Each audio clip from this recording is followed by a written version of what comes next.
Munene wa ARUTI wĩra mũingĩ bũrũri-inĩ Felix Kosgey nĩahingire kĩgomano gĩa thikũ ithatũ harĩ kũmũrĩka na kwarĩra mĩtaratara ya kũhũrana na ungumania gĩtarũ-inĩ kĩa Afrika ya irathĩro, kĩrĩa kĩrarehete hamwe anyiti itemi kuma honge itiganĩte cia kũhũrana na NGUKUMIO gĩtarũ-inĩ gĩkĩ.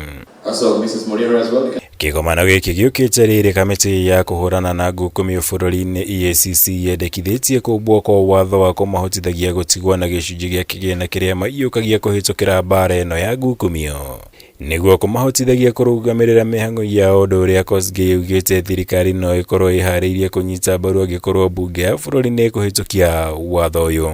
It's a question of law where we will allow the process of the law, the judiciary, treasury, and also the parliament.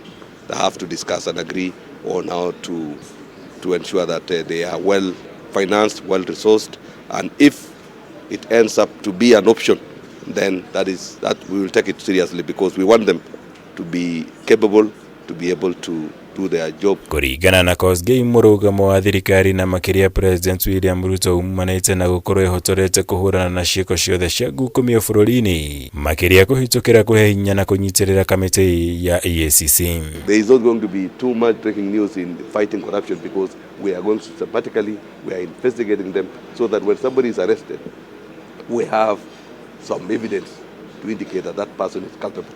And that is what we are doing. And as a government, we are happy because we are moving systematically. So the president himself pronounced himself very clearly and proclaimed that the entire government has to fight corruption and that this country should be run in line with the rule of law. Ũndũ ũngĩ wĩyumĩrĩrie na njĩra nene kĩgomano-inĩ gĩkĩ nĩ rĩendekithia rĩa kũhũthia njĩra cia gũcokia indo cia ungumania iria ciigithĩtio mabũrũri-inĩ ma nanja nginya bũrũri ũrĩa ciungumĩtio.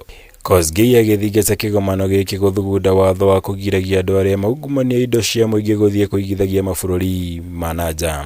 Corruption manifests itself in acquisition of property and of course people want to spread their risks by investing in other countries, and so we are already working very actively towards that. I urge you to propose robust measures that will ensure that criminals who plunder public resources in their home countries do not find safe havens in other countries. Ngĩribotera Kameme TV, njĩtagwo Mwaura wa Gunya.